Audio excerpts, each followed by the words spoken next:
Mas Bir di sini. Hari ini saya akan menceritakan sebuah film aksi komedi tahun 2019 berjudul Exit. Awas spoiler. Lee Yong Nam adalah seorang pemuda yang tinggal bersama orang tuanya karena dia tidak dapat menemukan pekerjaan, tidak peduli berapa banyak tempat yang dia lamar. Dia dulu pemuda berprestasi di perguruan tinggi dan anggota klub panjat tebing, di mana dia memenangkan banyak medali dalam kompetisi. Namun saat ini ia menghabiskan terlalu banyak waktu pada pull-up di taman dan dianggap sebagai orang aneh. Keponakannya tidak suka terlihat bersamanya di depan umum. Yongnam masih menyimpan semua peralatan pendaki di kamarnya. Kakak perempuannya yaitu Jung Hyun menganggap ini sebagai pemerusan tempat. Untuk ulang tahun ke-70 ibunya, keluarganya ingin mengadakan perayaan besar. Yongnam meyakinkan mereka untuk melakukannya di Hotel Cloud Garden yang jauh dari rumah. Dia memilihnya karena di sana ada gadis sesama anggota klub panjat tebing yang dia taksir, bernama Uijo. Dan dia sudah lama tak bertemu dengan si gadis sejak lulus kuliah. Selama pesta, sebagian besar anggota keluarga membuat pertanyaan tentang hidupnya, membuat Yongnam canggung.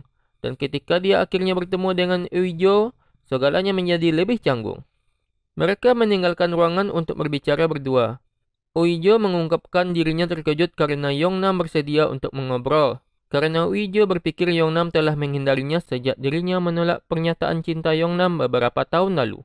Yongnam menyangkal ini, walau sebenarnya ia memang menghindarinya karena cintanya ditolak. Yongnam juga berbohong dengan berpura-pura tidak tahu dia bekerja di hotel dan mengatakan bahwa dirinya sekarang bekerja sebagai manajer di sebuah perusahaan besar. Keluarga Yongnam terus berpesta sampai larut malam. Jadi manajer hotel bernama Go memberitahu karyawannya bahwa mereka bisa pulang dan tidak perlu khawatir karena dia dan wakil manajer yaitu Uijo bisa menutup tempat itu. Dari luar, manajer Go terlihat sebagai bos yang baik dan perhatian. Tetapi kenyataannya dia hanya memiliki posisi itu karena dia adalah putra pemilik hotel. Dengan tidak ada karyawan lain di sekitarnya, manajer Go terus menggoda Uijo. Tapi Uijo tidak tertarik dan dia tidak tahu bagaimana membuat manajer Go mengerti bahwa ia tidak tertarik padanya. Sementara itu, tak beberapa jauh dari hotel, ada orang misterius bertopeng memakir truk besar dan merusak kuncinya sehingga tidak ada yang bisa memindahkannya nanti. Kemudian dia membuka katup truk untuk melepaskan isinya, yaitu gas kabut beracun yang tidak diketahui dan mulai menyebar ke seluruh kota, membunuh setiap orang yang menghirupnya. Kekacauan dengan cepat terjadi ketika orang-orang mulai berlari menyelamatkan diri, sehingga menyebabkan kecelakaan di jalan dan membuat kepanikan. Orang-orang di hotel tidak menyadari hal ini terjadi. Sementara Uijo sedang berbicara di telepon dengan seorang teman yang mengatakan bahwa Yongnam berbohong padanya, keluarga Yongnam terus berpesta sampai terjadi kecelakaan mobil di luar, membuat tangki gas terbang masuk melalui jendela. Ini membuat mereka semua ketakutan saat semua orang berlari keluar. Mereka menemukan kabut beracun sedang menyebar dan akan mencapai tempat mereka. Uijo membawa mereka semua kembali ke dalam, tetapi Yongnam tetap tinggal untuk menemukan Jung Hyun, yang telah pergi untuk mencari mobilnya untuk melarikan diri. Jung Hyun tiba dengan mobil dan memanggil keluarganya untuk naik, tapi Yongnam balik memanggil Jung Hyun agar segera kembali ke gedung. Namun ketika baru keluar dari mobil, ia tersungkur dan menghirup sedikit kabut yang keluar dari gorong-gorong. Melihat ini, Yongnam mengambil resiko dan segera berlari menolong kakaknya. Dia berhasil menyelamatkannya tapi karena menghirup cukup banyak kabut, kondisi Jung Hyun memburuk dan ada ruam di wajahnya. Yongnam dan Uijo pergi ke jendela dan melihat keadaan kota. Menyadari gas mulai naik dan akan sampai di tempat mereka. Jadi mereka membawa semua orang lari ke atap. Tapi keluarga Yongnam tidak percaya padanya kecuali ayahnya. Tapi untungnya pada saat itu semua orang mendapat pesan darurat di ponsel mereka yang mengatakan harus pergi ke tempat tinggi dan menunggu helikopter untuk menyelamatkan mereka. Mereka semua mulai berlari ke atas tapi hanya untuk menemukan pintu ke atap terkunci. Manajer Go tidak memiliki kunci, jadi Ujo membawanya dan beberapa orang ke lantai yang belum terjangkau oleh kabut untuk melihat apa mereka dapat menemukan kunci itu. Ada televisi yang menampilkan pegawai pemerintah yang menjelaskan cara mengambil tindakan pencegahan, yaitu masker gas bagus untuk mencegah menghirup kabut beracun, tetapi masker itu hanya bertahan selama 10 hingga 15 menit. Menutupi tubuh sebanyak mungkin juga diperlukan untuk menghindari terkena ruam pada kulit. Helikopter berkeliling menyelamatkan orang-orang, tetapi warga tidak perlu memanjiri mereka dengan pesan. Mereka akan diselamatkan saat helikopter menemukan mereka di jalan. bukan dalam urutan orang yang memanggil. Uijo ingat hotel telah mendapatkan 3 masker gas beberapa waktu lalu. Tetapi dia tidak dapat menemukannya karena manajer Go telah menyembunyikan masker itu untuk dirinya sendiri. Segera setelah dia mendengar pengumuman dari pemerintah. Manajer hanya mengeluarkan masker gas setelah Uijo pergi untuk mencari alternatif. Jadi dia bisa mencoba dan membuat salah satu anggota keluarga Yongnam turun ke ruangan berbahaya untuk mencari kunci itu daripada dirinya sendiri atau wanita yang dia suka. Tapi, tidak satu pun dari mereka yang ingin melakukannya. Mendengar bahwa pintu atap bisa dibuka dari luar, Yongnam mendapat ide. Dia mulai melempar barang-barang ke jendela sampai dia memecahkannya. Lalu dia meminta Uijo untuk mencari beberapa tali yang bisa dia gunakan untuk memanjat gedung.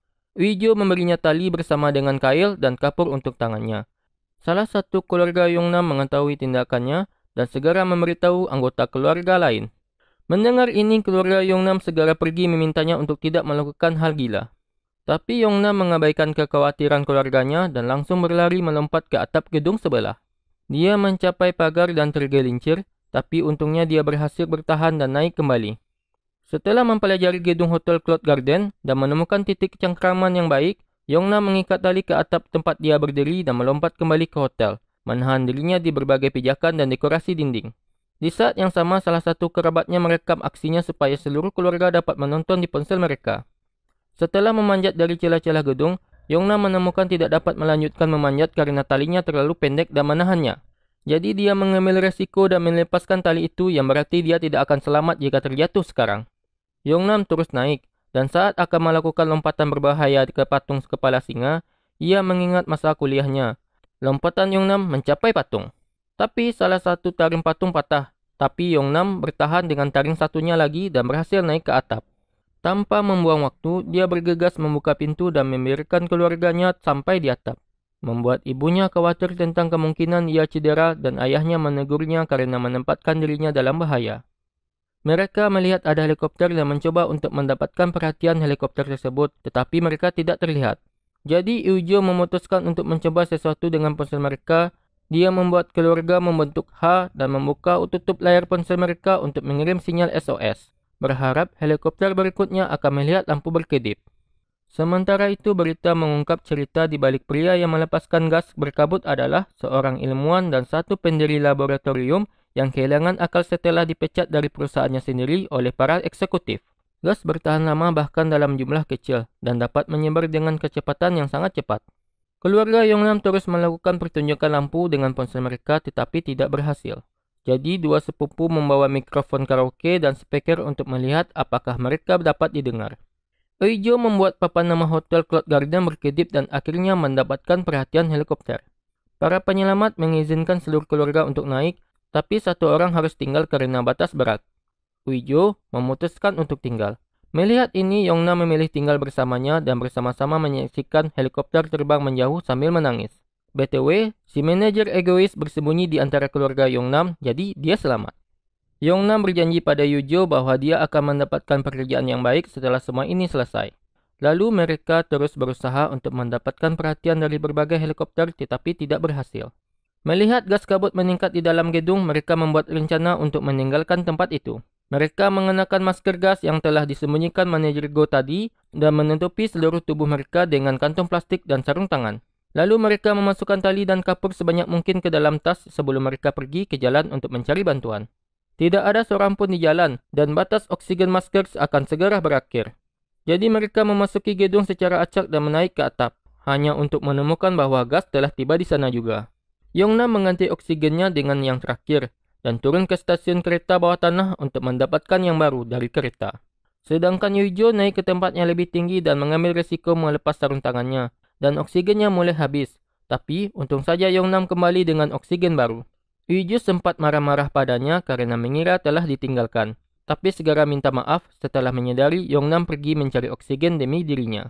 Mereka kembali ke jalanan dan memasuki gedung dengan lantai yang belum terjangkau gas, sehingga mereka bisa melepas masker dan baju kantong plastik mereka. Pintu ke lantai yang lebih tinggi ditutup, jadi mereka harus mencapai atap gedung sebelah yang lebih jauh dari yang mereka lompati sebelumnya. Mereka mengambil beberapa barber dari gym tempat mereka berada dan mengikatnya ke tali dan melemparnya ke seberang. Setelah mereka yakin tali cukup kuat menahan berat mereka, Uijo yang pertama menyeberang karena tubuhnya lebih ringan. Ketika giliran Yongnam, situasi jadi sulit karena gas kabut mencapai atap melalui sistem ventilasi. Jadi Yongnam kembali untuk mengambil masker dan melempar lebih banyak tali dengan beban lebih berat untuk dapat menyeberang lebih cepat. Sementara itu telah ditemukan bahwa air dapat menghilangkan kabut, sehingga petugas pemadam kebakaran mulai bekerja. Tetapi itu akan memakan waktu yang cukup lama. Ayah Yongnam dan 2 kerabat lainnya membayar taksi dengan uang ekstra untuk membawa mereka ke dekat zona bencana untuk mencoba menemukan Yongnam. Awalnya sopir taksi menolak, namun setelah tahu salah satu kerabat Yongnam, seorang marinir, si sopir mau mengantar mereka. Di dekat sungai, mereka menemukan 2 pria yang menggunakan drone untuk merekam situasi di lokasi bencana, berharap dapat merekam sesuatu yang menarik. Jadi ayah Yongnam membayar mereka untuk menemukan putranya dengan drone. Yongnam dan Uijo mencapai atap gedung baru, di mana ada pasar sebelum tragedi terjadi. Ada banyak potongan karton bergambar orang di sekitar, jadi mereka menggunakannya agar tampak seperti banyak orang yang terjebak agar mereka lebih diutamakan untuk diselamatkan. Dan mereka juga menggunakan smartphone mereka lagi untuk mencoba menarik perhatian helikopter. Tiba-tiba, mereka mendengar beberapa teriakan dan menyadari bahwa di gedung di seberang jalan ada sekelompok anak yang terkunci di ruang kelas. Uijo mencoba menunjuk kepada mereka bagaimana menggunakan tangga darurat, tetapi seorang anak hampir jatuh saat mencoba. Di saat itu, sebuah helikopter akhirnya tiba dan mulai mendekat untuk membantu mereka. Tetapi Yongnam dan Uijo tahu mereka harus melakukan hal yang benar dan mulai menunjuk ke arah anak-anak. Para penyelamat tidak mengerti apa yang mereka lakukan, jadi Yongnam dan Uijo menggunakan karton dan bahkan tubuh mereka sendiri untuk membentuk panah di lantai yang menunjuk ke arah gedung sebelah. Helikopter akhirnya mengerti pesan mereka dan segera menyelamatkan anak-anak. Jadi sekarang Yongnam dan Uijo harus menunggu helikopter kembali menjemput mereka. Tapi mereka melihat ada ledakan di sebuah pom bensin dari kejauhan dan mengirim kabut lebih cepat ke arah mereka. Hal ini membuat mereka harus segera kabur. Uijo menunjuk ke sebuah menara derek beberapa blok dari sana. Memutuskan itu adalah taruhan teraman mereka. Saat akan menyeberang ke sebuah gedung, muncul drone yang disewa ayah Yongnam tadi. Si ayah berteriak bahagia melihat anaknya masih hidup. Di saat itu muncul polisi patroli meminta mereka pergi karena berada di area batas bencana. Tapi si polisi malah kaget melihat rekaman drone. Salah satu pemilik drone menghubungi stasiun TV dan menjual rekaman langsung. Sehingga perjuangan Yongnam dan Uijo muncul di TV dan dilihat banyak orang. Semua orang memberikan dukungan pada mereka termasuk keluarga Yongnam yang berdoa untuk keselamatannya. Setelah memanjat ke atas sebuah gedung dengan menggunakan papan iklannya, Yongnam dan Uijo menemukan mereka terjebak karena bangunan lain terlalu jauh untuk dilompati. Pada saat yang sama, drone yang mengikuti mereka jatuh karena kehabisan baterai. Berpikir ini adalah akhir mereka mulai menangis, dan Yongnam meminta maaf kepada Uijo karena telah berbohong padanya. Jadi, mereka berpelukan. Momen kecil mereka tiba-tiba terganggu oleh suara mendengung dan sekelompok lampu. Itu adalah kumpulan drone dikirim oleh berbagai warga yang ingin membantu dan terus menunjukkan petualangan mereka. Yongnam mendapat ide dan menggambarnya di lantai dengan kapur untuk dilihat salah satu drone. Dan drone itu menerima rencananya. Setelah Yongnam mengikat tali pada drone terbang ke gedung sebelah dan menyangkutkan tali itu ke sebuah pipa. Jadi sekarang Yongnam dan Uijo bisa meluncur ke gedung itu. Sayangnya karena terlalu berat mereka tidak berhasil sampai ke sisi lain. Sebaliknya, mereka terjebak di tengah. Tidak hanya itu, berat mereka juga menyebabkan tali mulai meluncur dari pipa. Jadi, Uijo mengambil tang dari tas Yongnam dan memotong tali, berharap mereka bisa berayun ke gedung. Namun, pada saat itu tali terlepas dari pipa dan mereka jatuh. Semua orang yang menonton di siaran langsung yang tiba-tiba berakhir mengira mereka sudah mati. Helikopter penyelamat terbang mencari mereka dan hampir menyerah. Tetapi mereka melihat kembang api di derek. Ternyata Yongnam dan Uijo telah berhasil mencapai derek. Jadi helikopter penyelamat segera menolong mereka dan akhirnya mereka selamat. Begitu mereka diturunkan di area pengungsi, Yongnam bersatu kembali dengan keluarganya dan mengendong ibunya yang sangat khawatir. Di sisi lain, Uijo menelepon orang tuanya untuk memberitahu mereka bahwa dia baik-baik saja. Tapi di saat itu manajer Go datang menemuinya dan memanggilnya dengan sok akrab. Jadi dia memukul si manajer dan menolaknya untuk selamanya. Setelah itu, Yongnam mencoba mengembalikan kail yang Uijo pinjamkan padanya. Tapi Uijo mengatakan kepadanya bahwa dia bisa mengembalikannya saat mereka bertemu lagi. Menantikan untuk bertemu lagi, Keduanya saling tersenyum sambil menikmati hujan yang tiba-tiba mulai turun. Dan hujan itu membersihkan gas beracun. Dan itulah alur cerita film yang berjudul Exit.